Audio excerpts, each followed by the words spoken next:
welcome to the Marley Bird YouTube channel. In this video, I'm going to show you how to make the horizontal ribbed cowl designed by Selena Baca. This is a free pattern available over at redheart.com. All the materials you need for this pattern are also listed over at redheart.com. All you need to do is click on them, put them in your shopping cart, and they can mail them directly to you, which is super convenient, don't you think?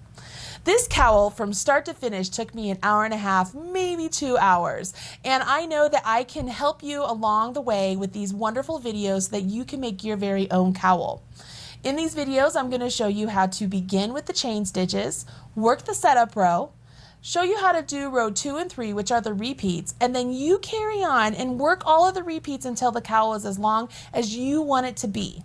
Once you're done, join me back here again. I show you how to finish off the cowl and whip stitch it together.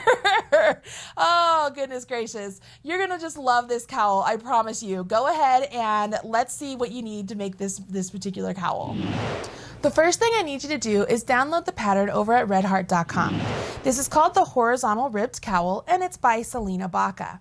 You're going to need 2 balls of Red Heart Grande Metallic yarn, a size Q crochet hook or a 19mm crochet hook. I'm going to have you get a couple of stitch markers that are removable, a large eye tapestry needle, I prefer the steel needles, and a good pair of scissors. Go ahead and grab your materials and join me back here, and I'm going to get you started on this wonderful project.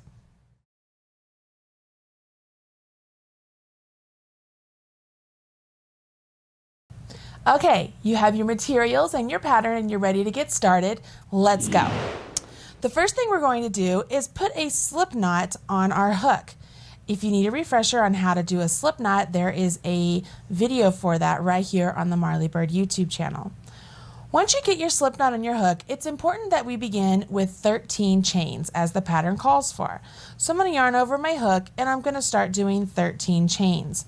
Now, if this is the first time you've ever used a larger hook like this, it might seem a little bit odd at first because it's really big and kind of cumbersome.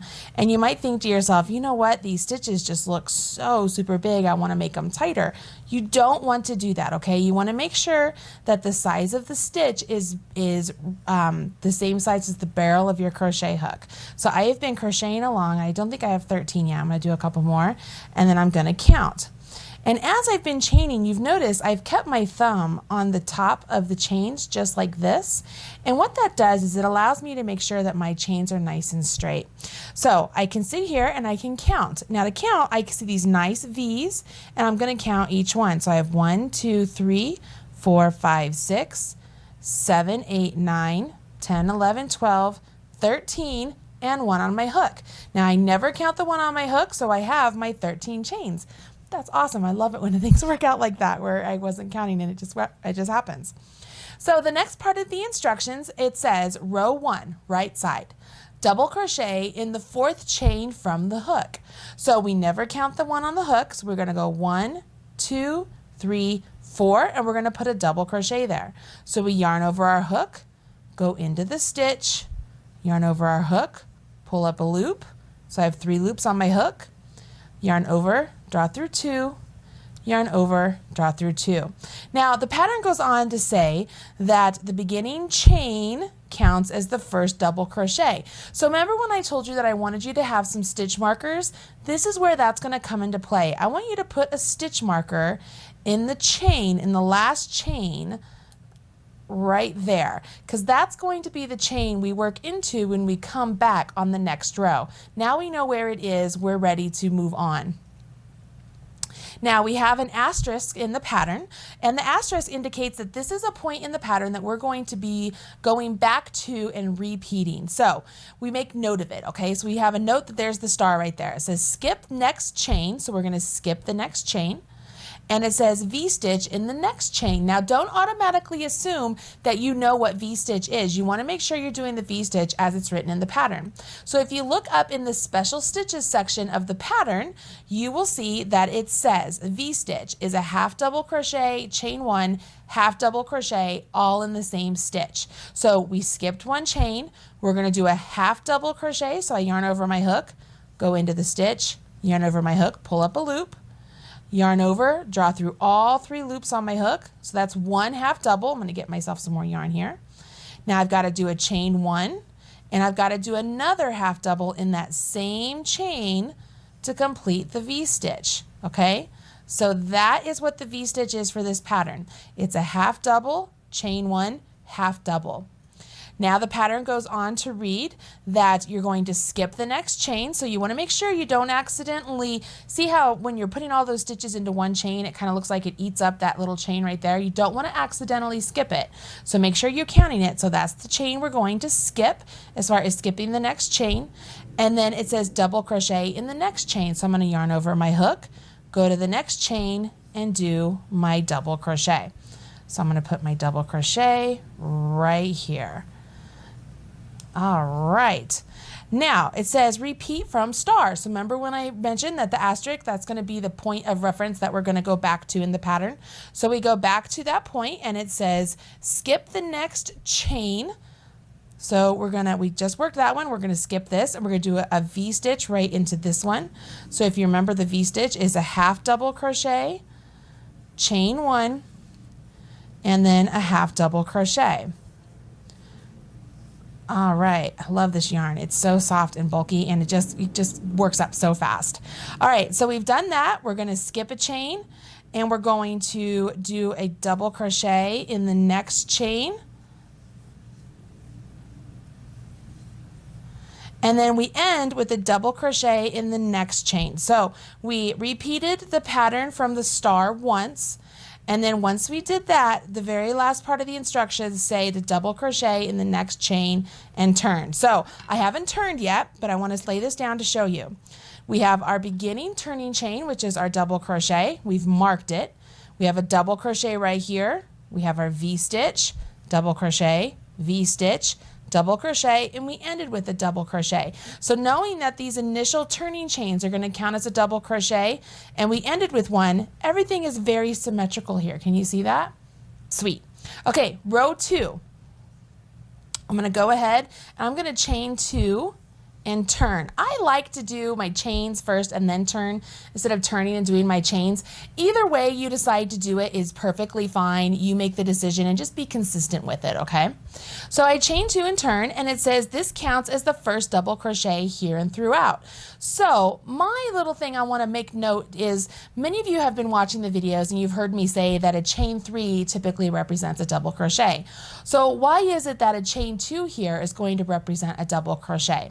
Well, the reason is with the post stitches that we're going to be doing here in a second, it makes the stitches, the double crochets we're going to be doing, a little bit squattier, and it makes them about the same size as a chain 2. And that's why Selena has made it so that you begin with a chain 2 here, okay? So I've used my other marker. I've marked the second chain for those chain 2s so I know where I'm going to begin when I come back on row 3, okay? So here we are. So I know that that one is that, and now I'm at a BPDC. So that's a back post double crochet around the next double crochet. So we can look up again where it says special stitches and we can read about how she wants us to do a back post double crochet. And here's how it goes. We're going to yarn over our hook and working around the post of this double crochet right there, we're going to complete a double crochet. So I take my hook, I come to the back of my work and I come to the right side of that post. You see that? I'm going to take my hook and go to the left side of that post and go back out to the back. So now my hook is like that. If I look at it from the front, it looks like this, okay? I'm going to yarn over my hook and I'm going to have my hook travel back through that same path. So if I bring my hook back out where I came to the left side of the post, I'm going to come back out where I was at the right side of the post, and I'm going to pop that back up. So I'm back up level, okay? I'm going to go ahead and complete my double crochet. So the double crochet is just like any other double crochet. The difference here is that we've worked it around this post, okay? It's gonna look really awesome. So we've worked the post stitch and now it says V-stitch in the next V-stitch. Now in the notes section of this pattern, it mentions that whenever it says to work into a V-stitch, it wants you to work into the chain space of the V-stitch. So here is our V-stitch from the previous row. We have our half double, chain 1, half double. Now we're gonna put another V-stitch and we're just gonna do it right there in that whole space. You do not have to work into the actual chain, which makes things so much faster and so much easier. So I did my half double, chain 1, and then my half double all into that V-stitch space. Now, just so that you guys know, because I've worked this pattern up even further, you're gonna always stack these V-stitches in these V-stitch spaces just like that, okay? The next part of the instructions say that we're going to go ahead and we're going to do a back post double crochet again, but this time it's gonna be around this double crochet. So I've yarned over my hook, I go from the back to the front, I'm to the right side of that post, I take my hook, I go over to the left side of that post and go back to the back. I'm going to yarn over my hook, and I'm going to travel back through that same path. So I come out the left, come out the right, and bring that on up, and I'm ready to complete my double crochet. Just like that. Okay? I carry on, and this is a repeat, so I'm going to... Oh, did you guys know what I just did? Look at that. Oh, this is a good thing. I'm not gonna delete this because this is important. I accidentally put the post around the half double crochet of my V-stitch. I wasn't paying attention. So if you do that, just be like, oh, all right, just rip it out, no big deal. So I'm gonna do this one more time. I yarn over my hook, I go into the right side of my double crochet, out the left side of my double crochet, back to the back, yarn over, and I travel back through the same path, come out, and complete my double crochet. That's better. See, it happens. All right, so if I set this down, I have my doubles, my back post doubles, my V-stitch, my double, and I'm ready to carry on. So here we go, and we're gonna repeat. So this is where we're gonna do our V-stitch again into that space. So I work my half double, chain 1, and half double, all in my V-stitch, okay?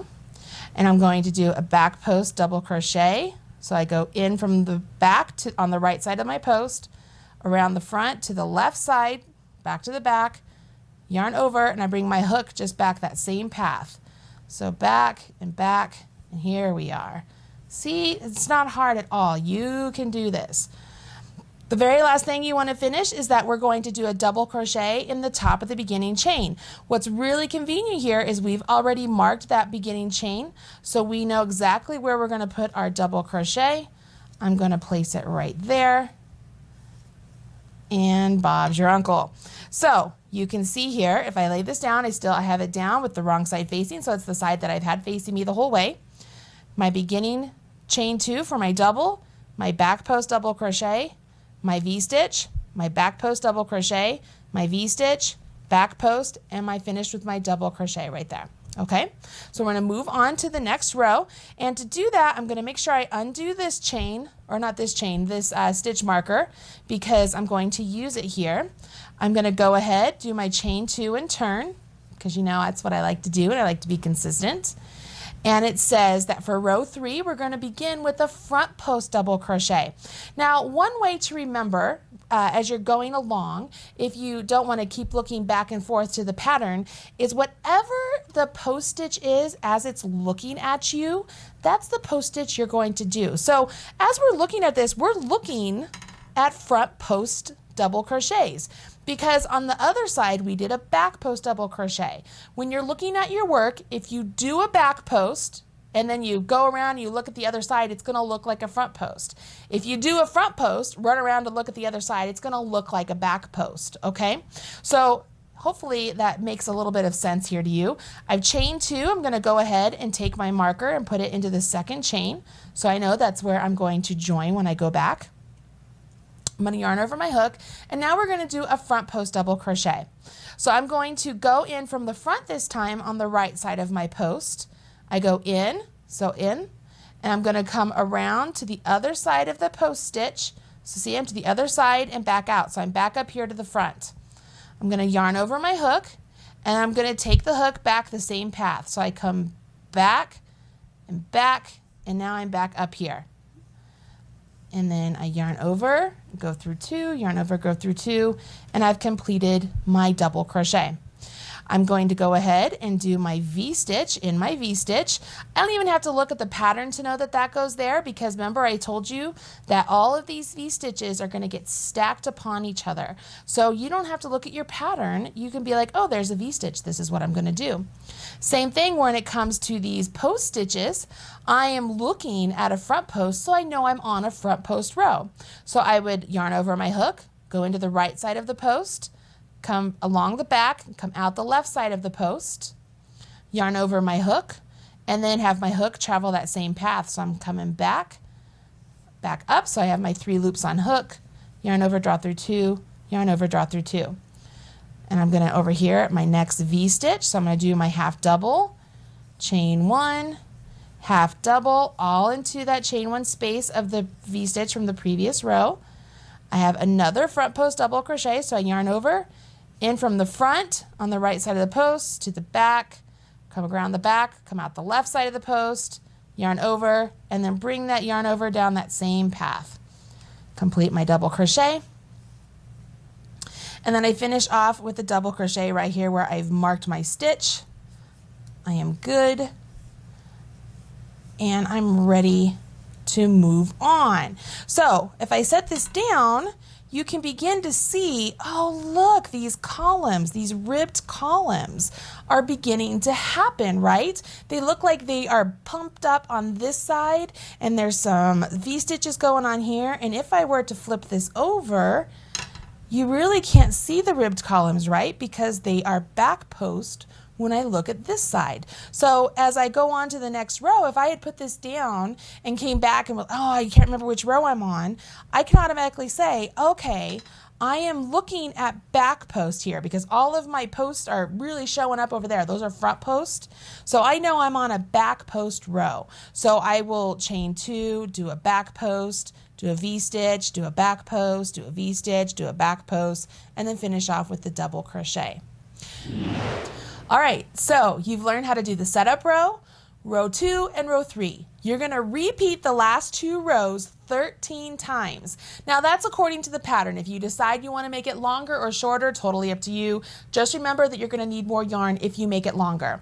Once you repeat it 13 times, the very last row, we're going to work 1 more row 2, and then we're going to finish it off and sew it together. Go ahead and work your pattern up 13 times. Join me back here, and I'm going to show you how to sew the pattern together.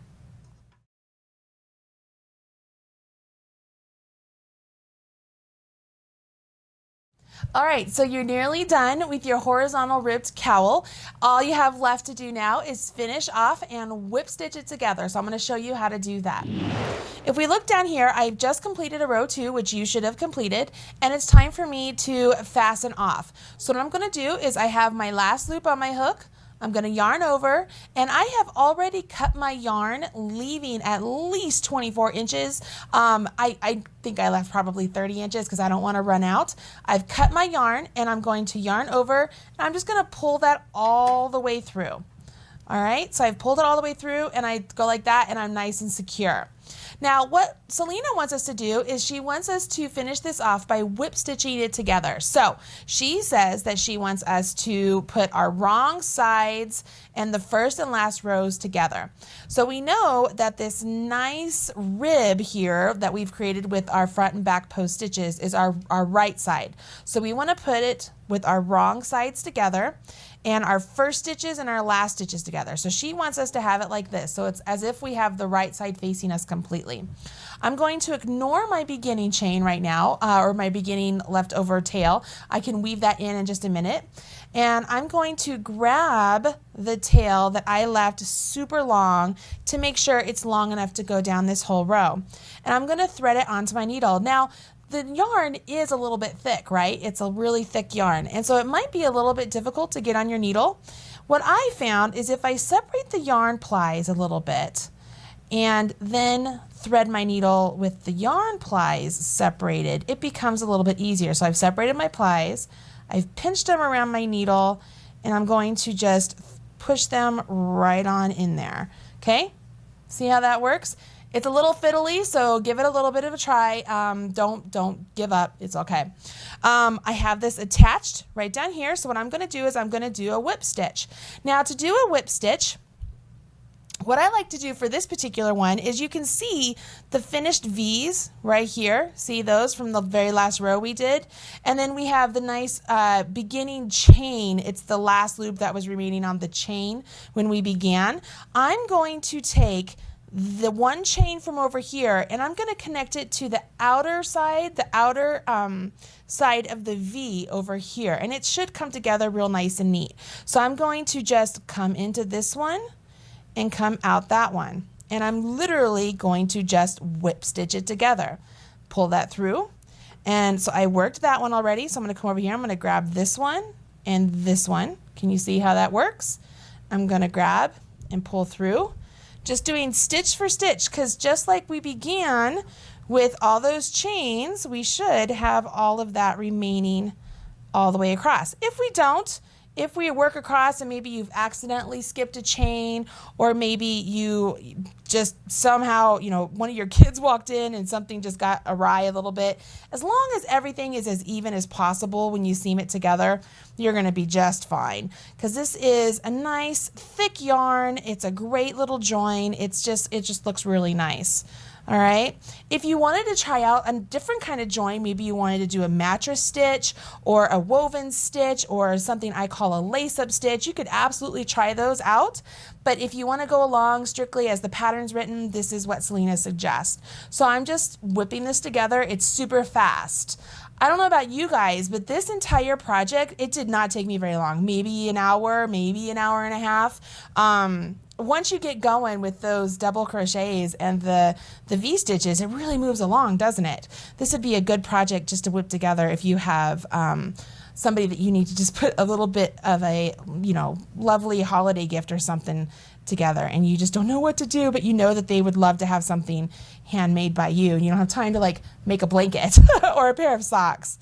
All right, so I'm up here to the very top. I'm going to go through my last couple here. And what you can do, once we've done all that, you can see it's all nice and just whip together. Nothing special, just a little whip stitch, okay? What you can do here is now I'm going to put this to where I have the inside of the cowl or the wrong side facing me, and I'm going to weave in my ends. If you find that your ends are just too bulky because of the bulky fabric and the bulky yarn, you can do exactly what I have done before about separating the plies and then weave in each end of the ply.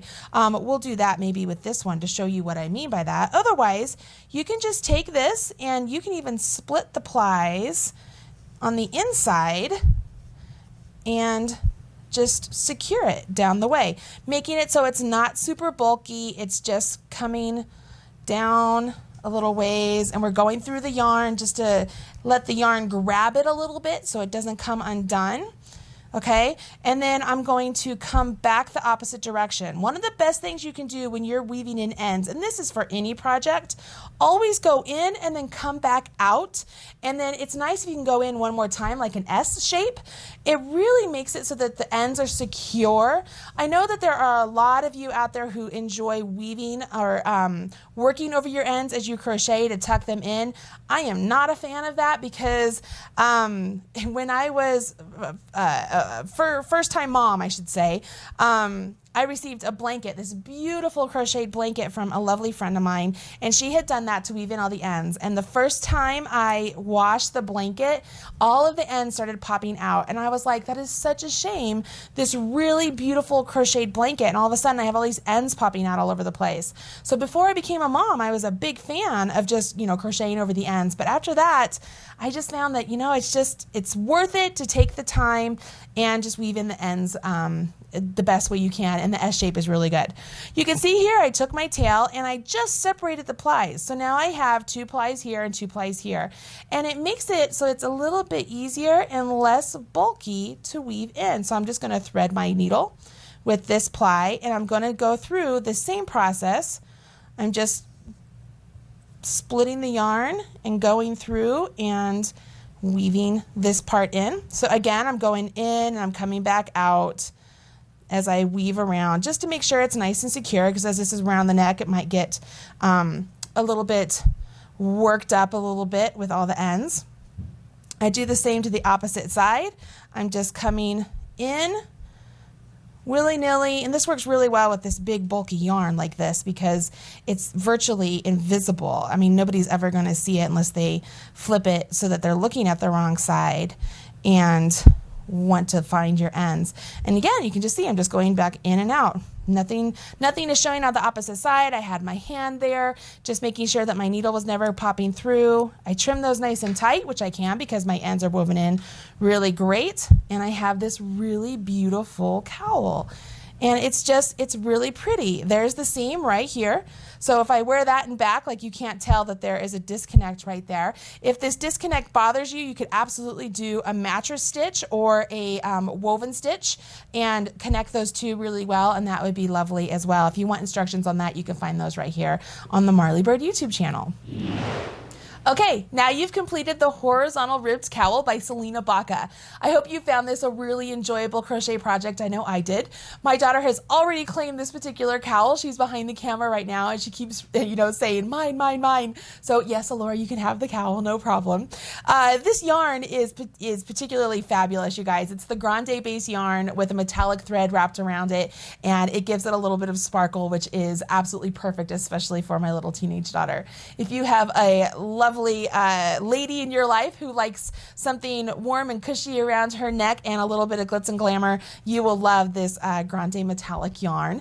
If you don't like a little sparkle, you can absolutely substitute the Grande yarn with this. You can find all of that yarn over at redheart.com. As a matter of fact, right where you found your pattern, all of the supplies you need for this project are listed right there, maybe without the stitch markers, because I added those. I find those being as helpful as I'm working on these projects.